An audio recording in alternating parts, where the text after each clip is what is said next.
an interesting topic that I wanted to get into because we kind of brought it up before. And since we brought it up, I believe the Dallas Mavericks have actually dominated a couple of really good teams. Yeah. So Oopsie. Luka has gone into health and safety protocols. And like I said before, Dallas's defense has improved. And again, they're without him on the court. And they're actually coming out on the winning end of a couple of these games here. I believe he's only been gone for maybe 2 games that they've played, maybe just the last one. But they end up beating the Minnesota Timberwolves 114-102. Brunson scores 28. I know it might seem stupid and blasphemous to say, but is Luka hurting the Dallas Mavericks more than he's helping?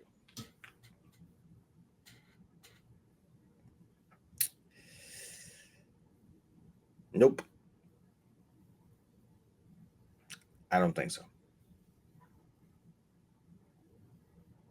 Can they win a finals with Luka knowing what we see? You know what I'm saying? Knowing what we see with when he's on the floor. Like we looked at the numbers and it really made me question like defensive rating once you told me to know. Because I've seen Luka play defense and it's bad. Like we know Luka's not a defender. It's bad. But the fact that the team takes such a hit defensively, can you win an NBA championship with somebody that is that big of a defensive liability when clearly there are players on your team that can play defense and for some reason with him in the lineup, they don't gel well together? Or is that a Jason Kidd's not doing a good job there? I think it's a Jason Kidd thing. 15-15 right now for the Dallas Mavericks, 8th in the Western Conference. I think it's a Jason Kidd thing. Jason Kidd has to get a better handle on his utilization, his ball dominance, and just really get him into buying into rotating the pillboard. The ball sticks when he's on the court. Yeah, it goes into his hands, and that's the end of it. You know, and that's why when you make the comparison of like he's the European version of LeBron, I'm like, the ball sticks. Brian got a lot of assists though. You know, Brian gonna move the ball. The ball might come back, but Brian gonna move the ball. Do me a favor. How many assists does Luka have? Luka averages about 6-7 assists a game. 7 assists a game. So guess what? You want to know why he averages 7 assists a game?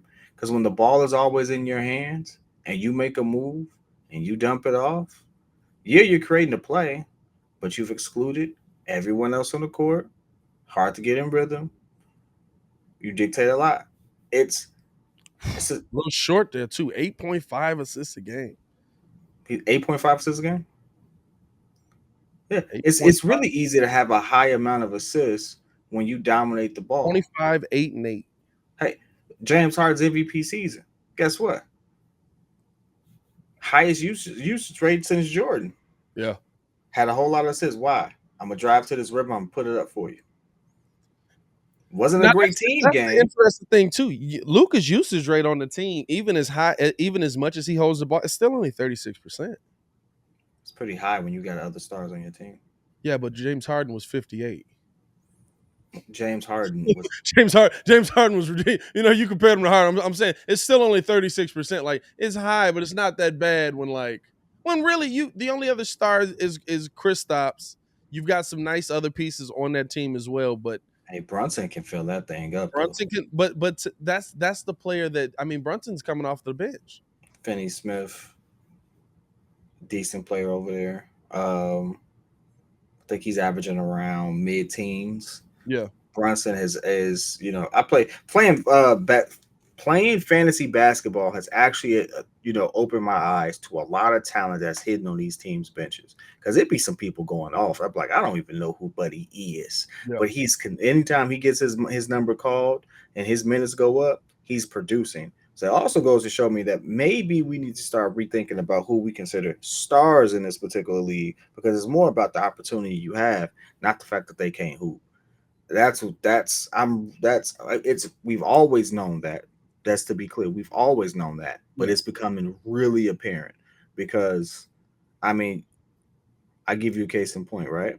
I can't even pronounce this man's name. Who you talking about? Jacob Pole. Good lord. I don't know who you talking about. Oh, This guy Jakob Poeltl. Jakob Poeltl. I know exactly who you talking Jacob. about. There you go. Talk to Jakob me. Poeltl. That's why we're good friends. Um, I know him because I used to crack up at his name on when I would play him on 2K. And I used because I used to dominate Steph with him because I just know how to play with big men on 2K. And he would be like, "Why is this dude beating me?" I was like, "You getting dubbed up by Jakob Poeltl right now, bro." but guess what? To Partially Steph's by credit, this or to one. your credit, he can hoop. He can hoop. He can really hoop. Yeah. It's not always going to be a Joel Embiid night, but if you look at his numbers, you could compare him to a Christian Wood at times, like his at his best. When that's saying a lot, Yeah. but if you look at his numbers, you could, and it's like, who the heck is this guy? And so that's why I look at this, and not to say I would go as far as saying you should trade Luka. I would trade Luka. You have to find a way. I would trade Luka right now. Statistically speaking, it justifies it. Now, But before we even, that's what I'm asking. You know what I'm saying? Like, is it? But see, the thing to me is like I asked at first, is it hurting them that Luka's on the team? To I me, what I can see is that the Dallas Mavericks are a better team when Luka Doncic is not on the floor. They don't have a game changing player though, and here's the that, thing. that that can be like when you have a game changing player, that's different. When you have a player that can change the game, when you have a player that with one hand in the with his hand on the ball, he absolutely is a difference maker on the floor. And Luka is that. I don't take that away from him at all. But the problem is when he doesn't have his hand on the ball, when he's on the defensive end, when he's not doing, your team is falling apart. There's a reason why he was traded with why they traded him for Trey Young. Well, Trey Young for him because they felt like he was going to be Trey Young was going to be a liability, and they still got the same liability. I'll I, be honest with you, I think they're that's the same player. I One's think just taller. I think that's more Cuban, knowing his demographic. Oh, I think smart I businessman too. think that was an excellent business move on the part of Mark Cuban. Like, hey, I've had this German guy who's European, who's been dominant for 20 years. I'm gonna need another international superstar to keep the fan base watching here in Dallas because we have a tough time having anybody watching Dallas. Yeah, no, smart move. But I would trade him because you got Chris Stops, who brings that. He's He's not hurt going to be. again, by the way. This is what makes it difficult because just like, why would you trade him and not KP? It was like you're not going to get much for KP right now, Yeah, but you'll never get the King's ransom you'll get for Luca. from trading Luca. I Yeah, mean, you got to think about it. There are some teams that will bet the farm on Luca. and we're not talking about for draft pick, y'all. We're not talking We're about. not You know talking what I'm for saying? draft. You can go get. You can trade a game changing player for a game changing player. I like that. He came in hot. So this guy just said Doncic and Trey Young are the same player. All right. Right? Well, statistically in the defensive liability, tell me how they're not. I just said one's taller. I I mean, Statistically, they both take pretty bad shots that end up going in. So, I'm gonna be honest with you. Well thought out statement right there. It's kind of woo. controversial, I can say, but I'm gonna let you know right Hey, now. listen, to me, Kind of the same player, dog. this I this whole thing is controversial to me because if we're being honest, like I agree with you don't know where I based on would send him. based on what we've seen. Now, here's the thing. Boston. Here's the thing. I agree with I'm you, but shipping to Boston.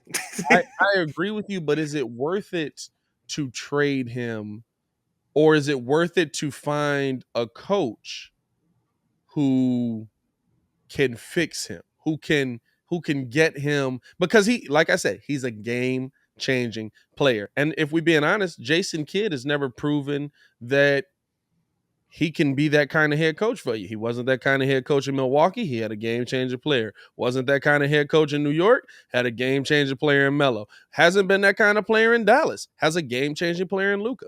I just think Jason Kidd's not the right guy for the job. But the one thing I can say is I can see, and it's not just this season, that Luka Doncic on this team, at least on the defensive end, is a liability. It's great if I score 28, 8, and 8, but it's not great if I give up 28, 8, and 8. Yeah.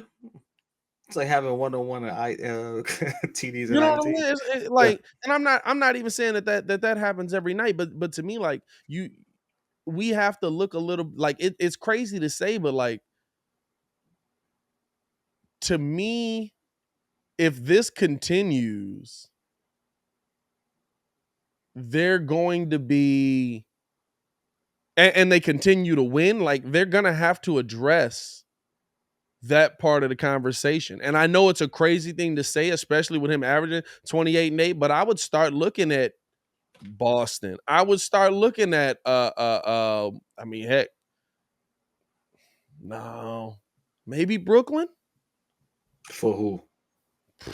Get a package of Kyrie and Why you I mean, keep trying to ship Kyrie out of here, man? You and Stephen A. really gonna get on my nerve with this. Y'all better stop. Y'all better leave Kyrie alone. uh, I mean, listen, in Dallas, he can play. Hey, leave Kyrie alone. Hey, in Dallas, he can play every night. Nah, that's true. You know what I'm saying? Like That's true. you can at a minimum if he's healthy he can play every night, you know. I'm looking at teams like that, like I'm looking at heck I as a Bulls fan right now I don't know if I'd want him, but because I like the fact that our team is defensively sound, but maybe we have enough defensive pieces to counteract it. But For I'd look who? at the Bulls. No, I wouldn't look at the Bulls. For who? For Luka? Please, I'm not ruining my team for that. Heck no. I got the best backcourt in the league. I'm not gonna ruin that for Luka. I don't care if he does come with 28, 8, and 8. Luka gets on the floor, you totally cancel out Lonzo. You'd probably have to trade Lonzo to make that happen, right? It would only make sense. But I'm no, heck saying no. if Heck I'm no. saying if I'm Dallas, the teams I'm looking at teams with talent that is younger. You don't get younger than 22. No, you Luka's don't. like 22, 23. You No, don't get no, you don't get younger, dog. no, you don't. But I'm looking at teams that had like Zach's not old either. Zach is He's, 26. You know he's what a I'm saying? really Like I'm looking at teams like that. First off, what is Luka getting paid for before we even go down that road? Like, did they throw the bag at Luka? Is he The still on bag his of Luka, rookie? he's paid. Luka is paid. And I'm not saying the Bulls should take the deal, everybody. I'm saying that if I'm Dallas, those are the teams that I'm looking at. $207 million. Listen, You know where he's going? Straight to the Dallas couch. Because that's ain't nobody trade. Hey, you can't.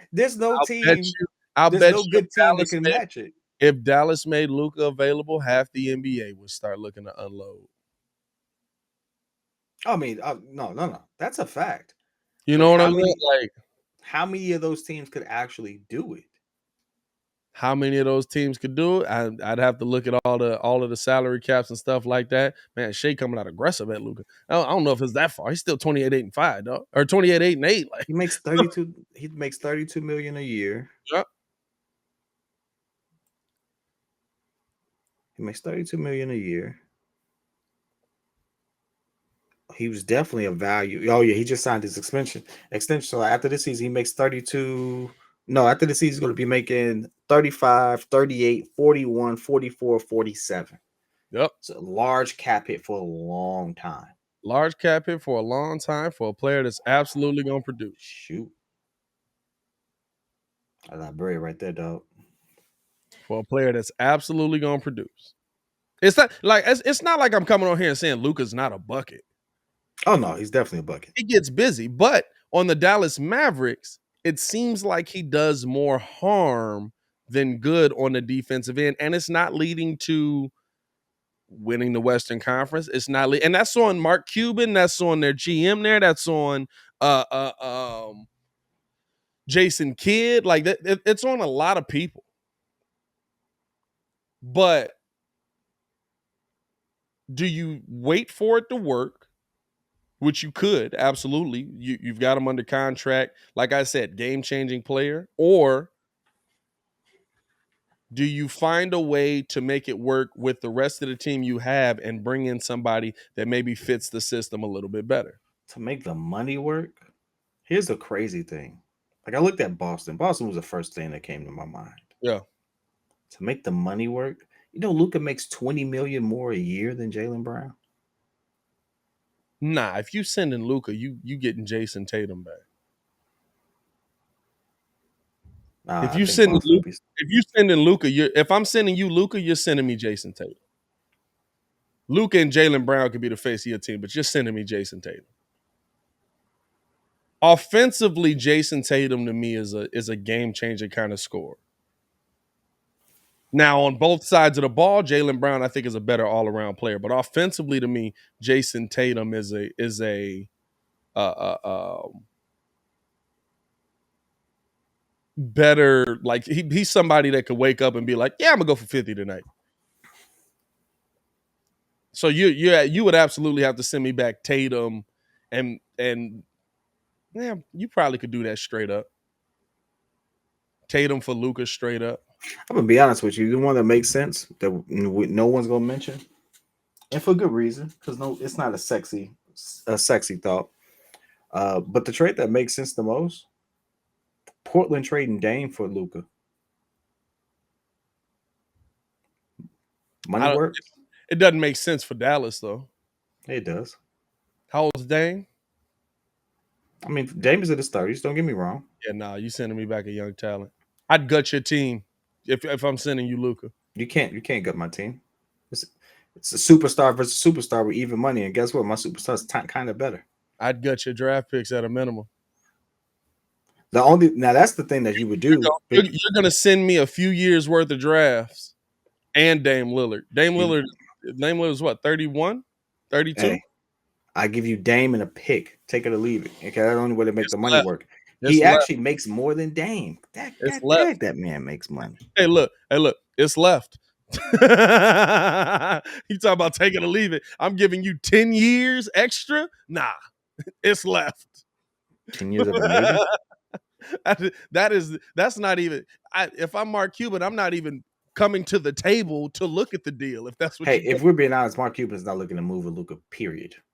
Luka's going to be. Luka's going to be. Mark Cuban's not the GM. Who is the GM there? If you think Mark Cuban as active and vocal as Mark Cuban is, if you think he's not the GM, that's like trying to say that Pat Riley didn't help coach that Heat team. You knew Pat Riley came down there. Which one? Oh, the one when LeBron first got there? Yeah, Pat Riley came down. Pat Riley came down them steps. I give Spo credit. I'm not giving him credit after the first one. Spo's a really good head coach. I give Spo credit on that. I give him credit after the first one. Now we seen that first one. That first championship, he was like, let me dust the shoes off. Let me dust off the suit and the comb because y'all suck. Coming down looking like Gordon Gekko. What am I looking for? Oh, Dallas GM. But nah, Dame ain't even on the radar. Dame, you 31, dog. Just finish it out. Just go ahead, finish out your career there. It's gonna be over with. Nico Harrison, never would have got that. I don't even know who that is right now. What do he look like? Have you seen Buddy? Is he a real person? Apparently he hooped. Okay, all right. Weird looking dude. I think the only thing that really would make sense though, I could see Luka getting moved. I could see it happening. I do think that you get a lot, man. Like Philly wants a whole lot for Ben Simmons. Yeah, like Philly would have to give up Ben Simmons and a whole lot of picks to get Luka. But I could see that move working. I would gut Philly. I could see that move working. You're sending me Ben Simmons and you're sending me Tobias Harris and probably a pick. Hey, I do No, that that's in a heart. terrible. That's a I do terrible. that in a heartbeat. That's a terrible trade-off. I do that in a I heartbeat. just thought about that. That is a terrible trade-off. I'm getting no offense. Ugh. I would do that in a heartbeat. I ain't gonna lie to you. I think the best deal is the one we said. I'm gonna be The honest. Luka actually gives you everything that. Well, no, the Ben is the first deal, defensive player of the year. the first deal is the best one we said with Tatum. Because Boston has the picks. If You're gonna anything, they send, got the picks. yeah, Boston has the picks. You're gonna send me Jason Tatum, and I can live with that. For straight up, I can live with that. You gonna send me a couple of picks that you don't need, and Jason Tatum, and I'll send you Luka Doncic 28, 8, and 5. You got James. You got Jaylen Brown over there. That's a defensive clamp. You got some nice pieces already in place, Marcus Smart, stuff like that. So swapping a ready-made player for a ready-made player to me. And they both and they're both young. Like, I'm not trading, like, youth means a lot, especially in the NBA.